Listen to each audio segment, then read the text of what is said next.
At times, we all feel lost and in search of something more.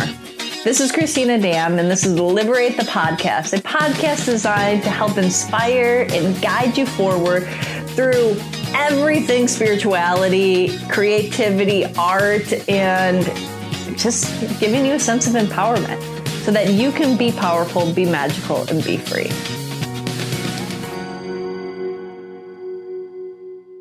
So hi, everybody. Welcome to another episode of Liberate the Podcast. Today we have Katie Beecher with us, and she is a medical and spiritual intuitive and licensed counselor.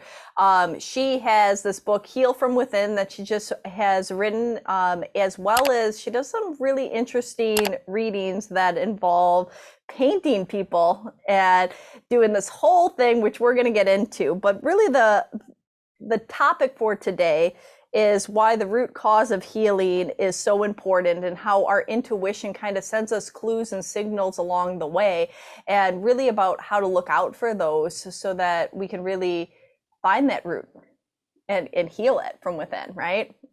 Like your book, From Within. So thank you, Katie, for joining us today. Welcome. Thank you very much for inviting me. All right, so take it away. Tell me a little bit about why did you pick this particular topic? And is that the premise for the main, I'm guessing it's the premise for the main topic through in your book, right? It is. My own healing journey started when I was 16 and I was bulimic and suicidal and a total mess, had no self-esteem. You name it. And it was really divine intervention that kept me alive because I had suicide planned, all, picked out. But I came home from school one day and without telling anyone, including my parents, I called our pediatrician and told them what I was doing and said that I needed help. And he hooked me up with a Jungian psychologist. Still hadn't, told my parents. It took me a little while to get the courage to go. But what I learned there not only started my emotional, physical, and spiritual healing journey, it's why I'm doing this work today and why I wrote the book. So, wow. Yeah. And what a great doctor too. And, you don't really necessarily see that too often anymore. People are a little bit busy, you get pushed around, but he took your call. And Exactly. It was like, we need to get you help, and this is the right path for, some assistance right now with what I think could be of service to you, and got you into a therapist instead of just, a lot of times people just prescribe drugs, right, in those situations. Yeah, it was our pediatrician, Yeah.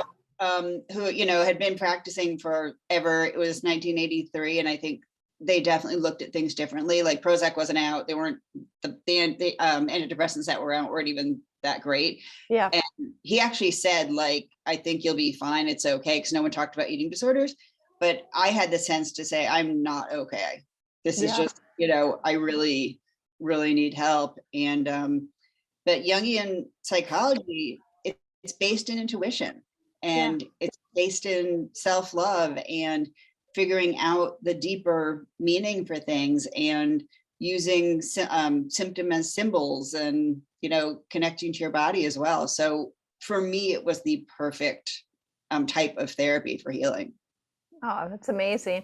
And what was that intuition that was going on in you that said calling the pediatrician would be the right step? Like, you came home from school, you had a plan, you were already on course for, you thought about it, you planned it out. You were in that mode. And was there something that happened? Was there any kind of symbols or signs that led you to make that call?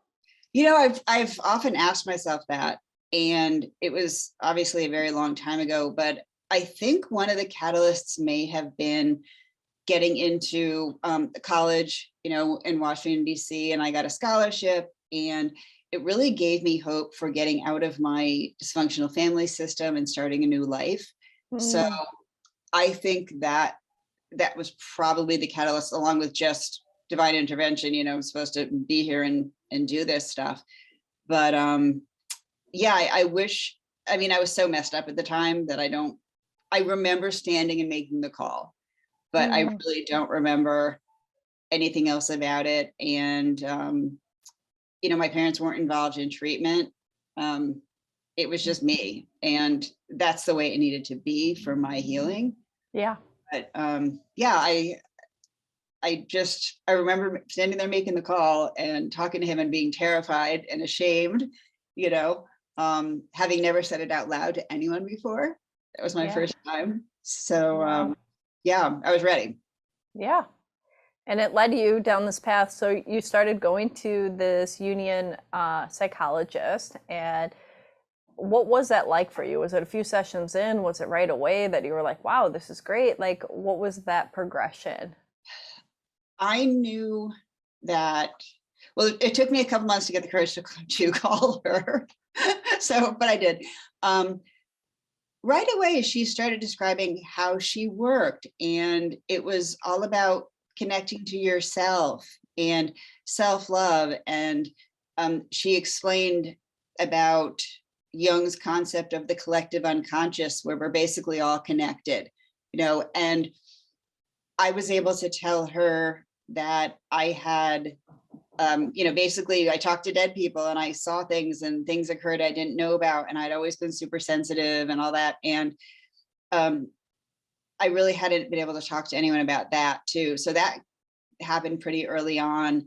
And when she was very open to everything and didn't look at me like I had three heads and was like, all of that's okay and it's great and let's build on it. You know, you have the answers within yourself. It showed me that I was in the right place, and that was a very supportive person. And we did art therapy. I was in art, you know, loved art. And so it was all kind of like the fun things that a lot of therapists don't, you know, work with their clients about. Yeah. And so how did that lead you into realizing that you were also an intuitive? Well, I always knew that I had interesting abilities. I had always picked up on people's energy. When I was younger, I started to pick up on negative energy, which I thought was from our old house, but it was from my family. And so I was very intrigued by it all and read about all of that type of thing, but I was also really afraid of it because I thought I was attracting evil to me, and that if I opened up to that, I'd, you know, encounter more evil. So she helped me to like normalize it and see that we all have intuition and that I have control over my energy, you know, nothing negative, no energy, no beings, whatever can get to you unless you allow that, you know, so, and love is always more powerful than hate. And that's kind of the way we talked about good and evils. It's, you know, love and hate, and that as long as you're in a place of love, nothing can ever get to you. Yeah. Very true. Okay. And so then you decided to study. Like what was that? You know, like I mean, because you go from, you know, I just want to hear more of your story, and then I want to get into like the root. You know, I just I always find it fascinating how people, you know, find that reacclimation to that path, right? So I was that was my senior year of high school, and I think it was like, I want to say like March or April, around there. I just worked with her until I left in August. I was ready. I worked really hard and wasn't, you know, I was on my way to recovery, put it that way, but it's a process. So I already knew that I had an interest in psychology and biology. I thought I wanted to go pre-med and do something with mental health. So that's what my undergrad is in. It's in psych and biology. And I continued to kind of work with her long distance, and then by phone or something like, you know, like that. And then when I went home on vacations or, you know, breaks or whatever, I would see her. But I just kind of kept working. I saw a therapist, you know, at the school, and realized that what had happened to me in terms of the eating disorder was one of the best things that ever could have happened. The way that Jungian psychology looks at this, and I do, is that this isn't something, illness and all these things aren't something that are there because you're a bad person. They're not there to hurt you. They're not there to take away from your life. They're there to add to it and to help you be your most authentic self and to find self-love and to show you that you have really been off of that path that you need to be on. Yeah. You know, so when I looked at it that way, I realized, and I got information from my guides the whole time. They were just like, this is all good. This is all for a reason. You need to take this experience and use it to help others and teach others what you've learned about how important it is to connect to intuition and how self-love really is the basis for all health. So a lot of it was just the messages from my guides and from myself. And I ended up, getting a master's in counseling. And even though I was, clinically trained and all that, I still worked very intuitively. So I allowed my guides to talk to me during my sessions and responded to what they said. I worked with a lot of Jungian techniques too. There's a lot of Jungian techniques in my book that I've learned and still do. Yeah. So there's that. But it was kind of like, okay, this thing happened and it was actually a really good thing for so many reasons. And now you need to take this and help others with it and teach others and do whatever it is you're going to do. So as far as the mediumship and other, my abilities, during sessions with clients, I started to accidentally channel their loved ones who had died. Okay. And yeah, I know, right? That's the way I was the first show. I was like, oh, already done. And there's a technique that I teach people about writing to your intuition and having it write back. It's in the book. And so a lot of people don't really know what their intuition even is or what it means or how to do that. And I was just kind of doing a role play with this woman who also happened to have an eating disorder. And she couldn't relate to the intuition thing. So I said, has there been anyone in your life that you've been able to be yourself with and felt unconditional love from? And she talked about her grandmother. And I said, so, okay, how about writing to your grandmother? Still wasn't getting in there. So I said, all right, let's just do a role play. I'll be your grandmother and we'll practice. So I did not mean for this to happen, but I was sort of having this out of body thing where I felt her grandmother in me. And I knew all sorts of things about her grandmother's house. She spent a lot of time there. The attic that she played in as a child, the exact doll she played with, all these things that, she had never told anyone. And she was a little freaked out. I was a little freaked out.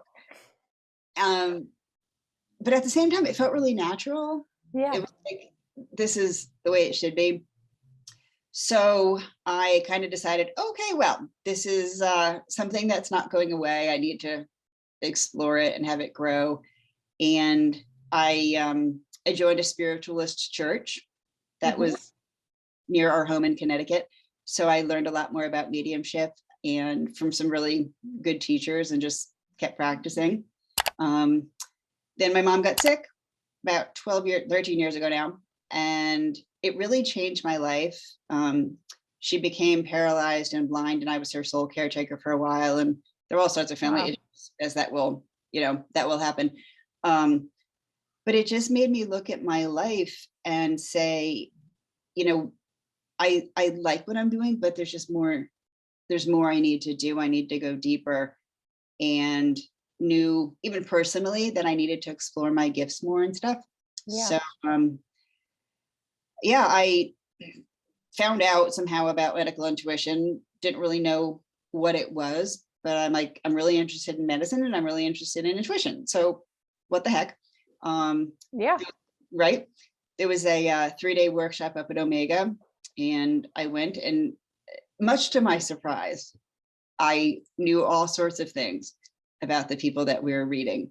And I knew things about how they looked. We just had a name and age. That was it. So the way that I work now, but I knew what they looked like. I knew what they looked like when they were kids. I knew things about them physically and their family and emotional. I mean, there was a lot that I knew, and I was like, okay, this is something.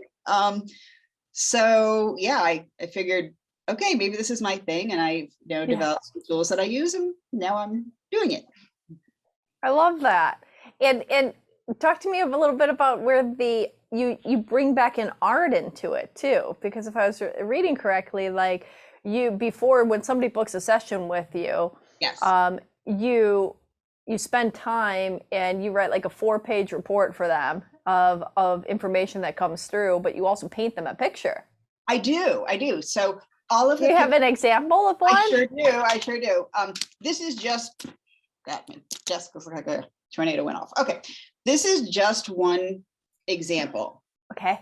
And it's kind of a flower with the person's body, and all of the colors mean something. All of the positioning means something. The fact that the arms and hands are up and out means something. It's different for every person. So sometimes, like this is another example, there's all different. Sometimes people are insects, or they're animals, or they're regular people, or I made one of my coolest ones is I made a fire truck one time, and that had a whole story behind it. But it's what I love about it is that because the information comes through symbolically, as a human, I have less room for interpretation and manipulating the information.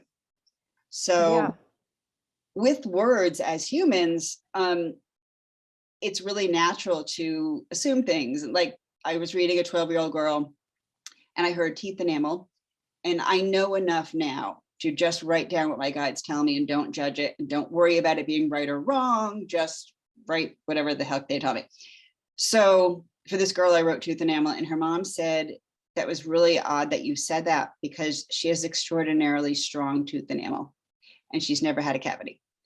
So if my humanness had interpreted that, I would have said, lots of cavities or bad teeth or something like that. And that would have been incorrect, but the information I got was correct. So, when I work with people, a lot of the time they're afraid of being wrong. And it's like, you have to open yourself up to make mistakes, to maybe misinterpreting things, to maybe not hearing things exactly the way you thought, because that's how you can then help your client or whoever you're reading, because you can interpret the information together, then figure out what it means if there's any questions. Yeah, but it's also how you grow, right? It's through our failures or our mistakes or our challenges, the things that we do wrong, that we tend to understand things a little bit better, right? And then we navigate and we say, okay, all right, I have to be aware. Maybe I wasn't as aware that my filters are stronger than I thought, right? Like because all I did was hear tooth enamel, but then I put on my human filters, or maybe even somebody with like in your case, having an eating disorder, saying, oh, does she have something else going on? Because, whatever else. But like, how much of it is that assumption versus just the information, but people aren't aware. A lot of times people aren't aware of how unaware they are. It's so true. And, sometimes, like if I'm anxious or I have something going on, that's not a good time to do a reading, because my own crap's going to interfere with it, or sometimes if I'm doing a couple of reports in the same day, I'll get a piece of information for that other person, or it'll be for somebody's family member or someone on the other side. So being open to that and not feeling like if you get something incorrect, you're horrible and you can't do this and you shouldn't be doing it. Yeah, absolutely. Okay. And I mean, I just love that. And then also the symbolism of the different paintings that you do, because some of the colors or the meanings could mean something specific to that person, right? It does. And so you're just allowing yourself to, like that fire truck, and how you said that there's a whole backstory, and you just went with that. Here, this is what I drew for you, or painted, but that has, or maybe some of that sun or that flower and the one that you showed, or maybe the way that, those certain colors that were picked, right? could Definitely. trigger a memory for somebody, and like, oh, that reminds me when I was 5, and like, I don't understand, like I was obsessed with it, like you don't know. Right. And a lot of the time I do the paintings after the reports for a couple of reasons. For one thing, they often validate what I got in the report. So that's cool. But they also give me different information. And I'll often pick up things like, sexual abuse or trauma in the painting, because I feel like I am picking up what's in the person's consciousness and unconscious. And some of those memories are stored in the body. So it would make sense that it would come out in a more symbolic way. The workshop that I'm doing for you guys on May 7th, part of it is going to be teaching people to make these intuitive paintings for themselves. So I'm really excited. That's so cool. You enjoying this so far? Did you forget to subscribe? Make sure to do so. It takes 2 seconds. Just press that little button, the red one, the one. Just press it, little like. All right, enjoy the rest of this content. And I love that you really say, hey, everybody has this intuition. Like you said that you're going to teach people how to paint. There's an exercise in your book about writing and allowing people to do that question and answer back and forth and journaling exercise with their self for that intuition. But it's really having that stance of empowering people, right? Yes. And so let's talk a little bit about this root issue, right? And the core issue that you bring up, and about what kind of symbols and signs that people might receive that are an indication of that root, and why is the root so important? So every single, so 99% of, physical or emotional symptoms that I've worked with people on, there's more than one root cause. And by root cause, I mean really getting to the base reasons. So, not just band-aiding with medication or doing something else. It's really like for depression, for example, therapy is helpful. Medication can be helpful for some people, but it's also, what's your gut like? What is your diet like? Are you getting enough sleep and exercise? For me, when I was healed from Lyme, depression I'd had since I was 12 went away. So there's so many different causes for things, as well as just maybe at that moment or for a while, you've had things to legitimately be depressed about. You don't necessarily, there's nothing that needs to be fixed or is wrong. You may feel awful, but there's a reason. So let's get to all of the reasons and address those so that not only can you heal now, but so the issue doesn't come back. And so a lot of people who come to me for physical, emotional stuff, my guides talk about how are the relationships you are in? How is your career? Are you able to stand up for yourself? Do you have a voice, or have you been holding back your authenticity and being the person other people want you to be? Because I really believe that the goal of being human is just to be your true self. Whatever that means. And then your intuition, and that will guide you into whatever stuff you're supposed to be doing. And I don't mean just this overall life purpose, it's just all of this stuff, being a parent or writing a book or saying something. I mean, all the little things make up who we are. So people look for this kind of overall reaching life purpose, and we're much more than that. So but yeah, people often don't equate the fact that they have been in a really unhappy relationship for a long time with the fact that they are getting stomach aches and headaches and even more severe illnesses. But those things force us to stop and take care of ourselves. And look at things in a different way instead of kind of muddling along the way we have been. Now, are there, you talk about signs and signals, right? So, people might be, let's say, in this unhealthy relationship for quite a long time, and now they're having these physical symptoms, right? so that would be one version of the signs, but what about some other things that you could direct people? Because I'm a firm believer like you that the universe is always trying to help us to reach like happiness, joy, fulfillment, all of these other elements, right? And that when there's dis-ease or when there's out of alignment or things like that, then we're fighting the current in life. Then we're facing our resistance. We're feeling that pressure. Things don't work as smoothly. Things kind of crumble and fall apart. And as you said, it's okay because it's part of allowing us. And like yourself, sometimes that can be the biggest gift that we're given is this ability to derail, because it's only through that derailment that we get back into alignment. And it's like, okay, sometimes, the house just needs to be tumbled down. So, you can redesign a new one if you just keep on patching up the windows and the roof, like, maybe it just needs to fall over and then you can build your dream house.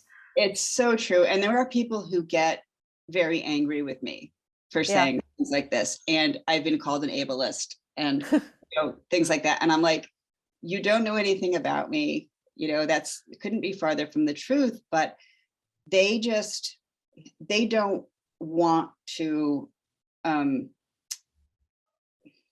they do want to recover. They so want to recover, but they want to either just look at the physical or they see what I'm saying as negating their pain or negating their physical symptoms or something like that. And it's absolutely not that at all. It's actually validating that because, so for example, infertility is an interesting one because I often find infertility in people who've had, sexual abuse or trauma. That can happen. It's the same chakra area of the body. But also, people could have gone to doctors, tried in vitro, done whatever.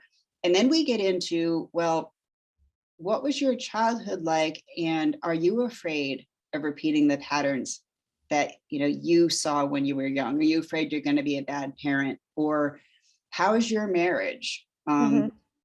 Is this infertility keeping you from continuing with your marriage because this is something that's making you miserable? Yeah. People get so focused on, I can't have a baby, and it's heartbreaking. Yeah. It really is. And it's awful. But if you just look at the physical symptoms, which are often real, and you don't look at all of the other stuff, then you don't get to really solve the problem. But also, I've worked with people who had a virus or had Lyme or had some sort of serious thing that they could pass on to the child. And so going deeper, looking at all of the things going on with that person can help them have a healthier pregnancy or a healthier child. Or so I think we're all little control freaks in our own way, and we're not necessarily patient, and we don't like it when things don't go as planned. And I'm not immune to that for sure either. I don't think anybody is, right? But the important thing is to note that there's many different opportunities to, it's at the basis as healing is possible, right?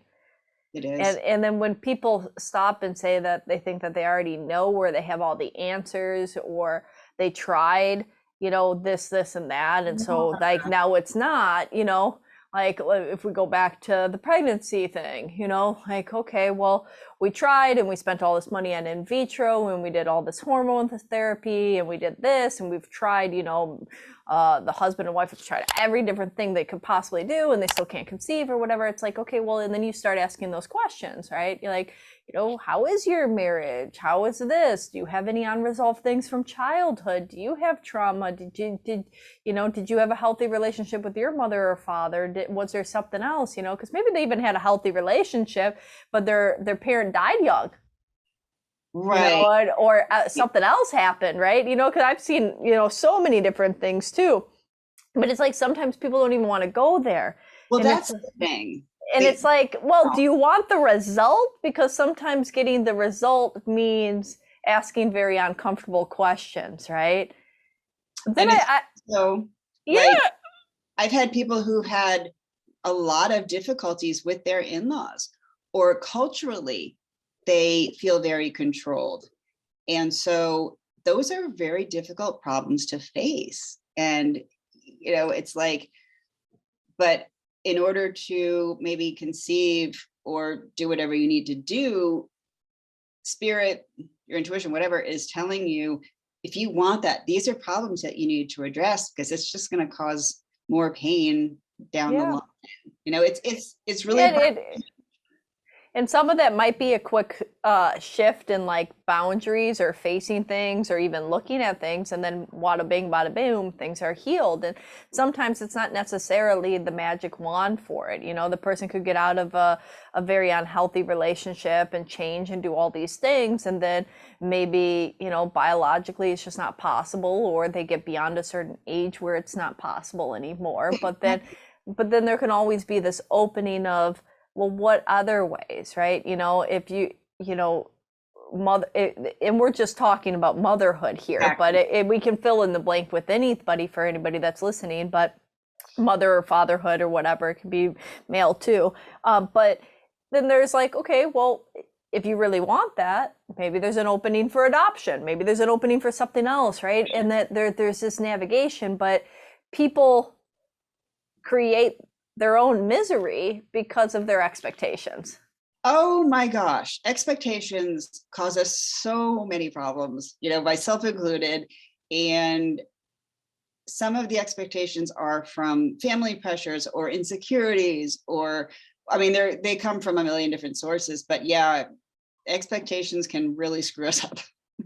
Yeah, really badly. And it's like, and then we have these expectations and the way that we think things should be or need to be, and then we don't allow it to be, right?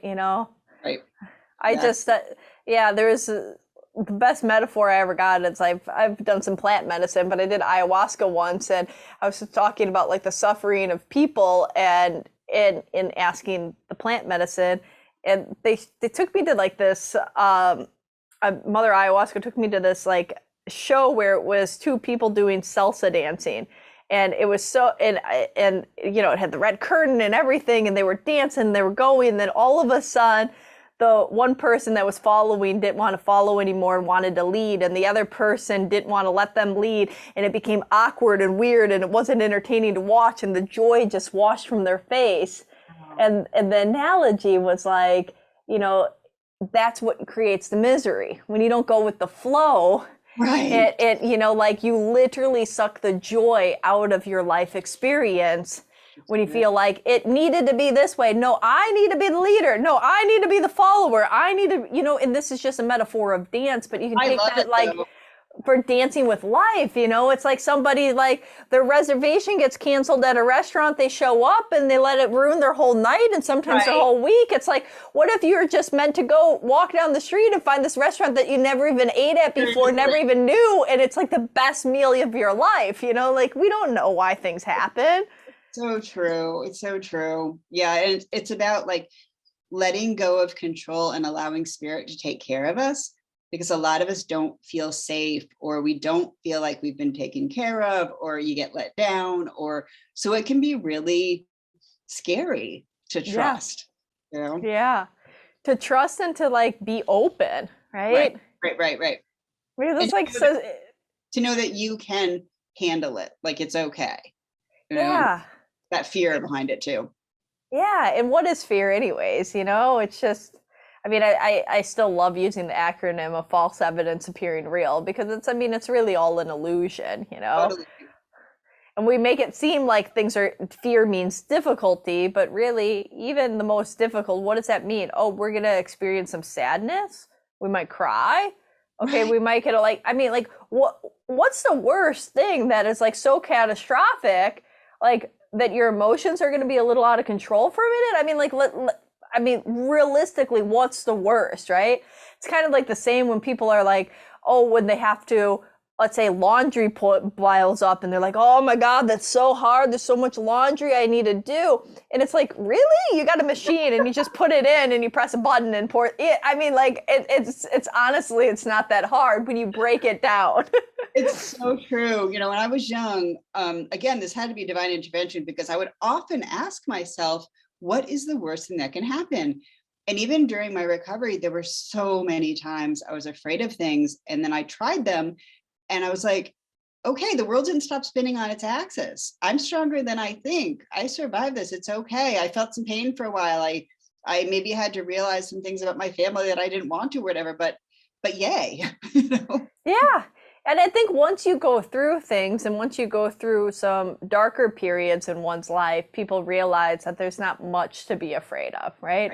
Of course, we don't want misery. Of course, we are not going to like or enjoy like having grief and loss in our life, or having an upset or expectations that we are not immune to. And we're going to set them because we get excited, right? That's part of our prefrontal cortex. We're planning things, we're creatures of imagination, visualization, and creation, right?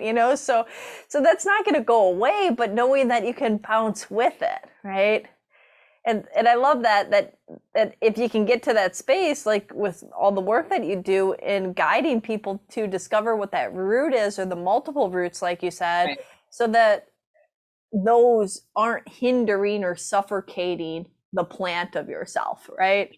Yes, absolutely. And you could be your true self without fear getting in the way and all of these expectations and challenges and whatever, Yeah. So I know that you do workshops. I know that you do one-on-one sessions. You do this whole like report, and then, do you tend to work with people on an ongoing therapeutic sense too?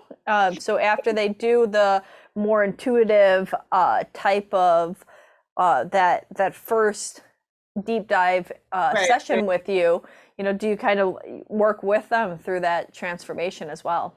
It totally depends on the person. I have people who come to me who have serious illness, some who have, not stuff as serious. Some people just want to learn more about connecting to their intuition or their career or following their life path or learning whatever about intuition. So it often depends on the person. We can get a lot done in the first session. Yeah. So that's very cool. And sometimes people just need one. I have people that I meet with once a month. I have people that I meet with every few months.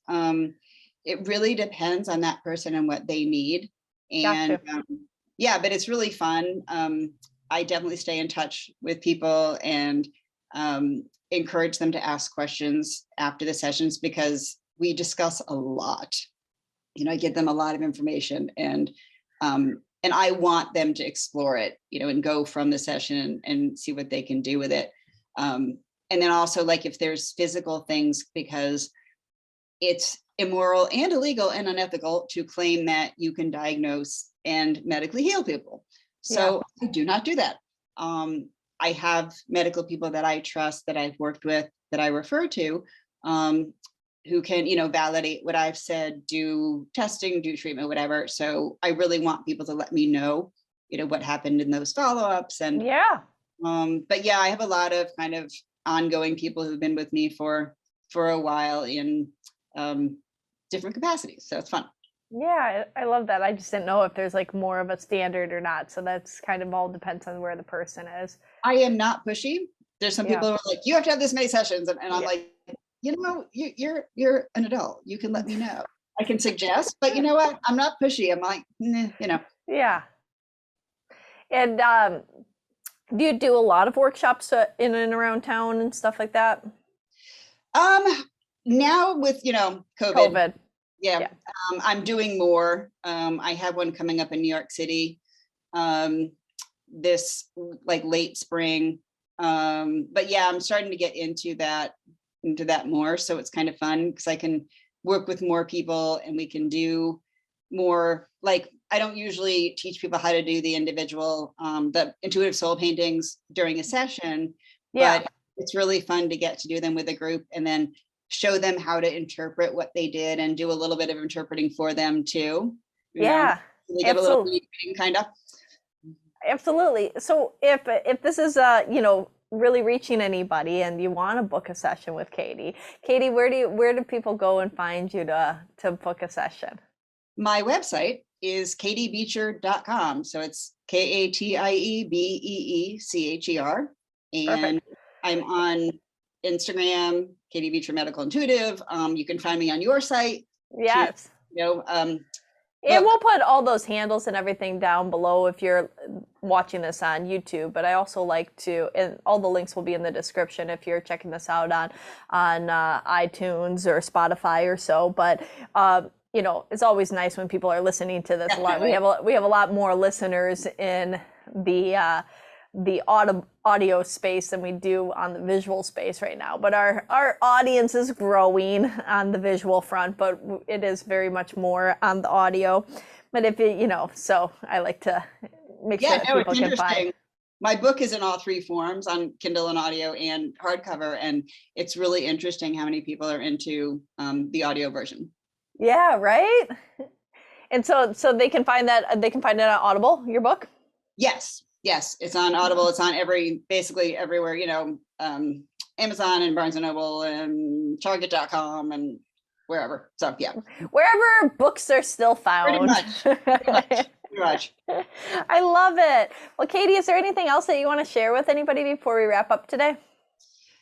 I just want to let people know that there really is always hope. And I'm not being a Pollyanna or an ableist or whatever, when I say that maybe you haven't found your right person to help you yet, or whatever, but don't ever give up. And there is always something you can do. And people do care. And there's a lot of help out there available, whether it's me or someone else. But there's a lot of ways to look at the things that make us unhappy, and maybe you just haven't found yours yet. I love that. And there is. Well, I hope that this is illuminating to the listeners that are listening, and that you reach out to Katie, you book a session with her, you get one of those cool paintings in that 4-page report, and you find out a deep dive into yourself that can start your healing journey, as well as, if you're interested in even more, coming out and checking out when she's with us on May 7th for her in-person workshop. It's not here. in person. Oh, it's Zoom. Sorry, yes, because you're not in Los Angeles. Right. But yes, so it's a Zoom one. So no matter where you are in the world listening to this, you can join in. But it'll be fun, and you'll be doing some painting. So maybe we'll and learning about yourself, which I think is really important in this transformational time that we're in. That's for sure. Definitely. Well, thank you so much. It's been a pleasure. Thank you. I feel the same. You guys are all so sweet there. Aw, thank you. Until next time, Katie. Take care. Bye, everybody. Thank you. Thanks for joining us. If you enjoyed this conversation, please like it, subscribe, and share it with your friends. If you want to hear more about what we have going on and happening online or in the neighborhood, check out liberateyourself.com and sign up for our mailing list. Also, follow us on Facebook and Instagram at Liberate Yourself. It's You Are Self, URSELF. Until next time, be powerful, be magical, and be free.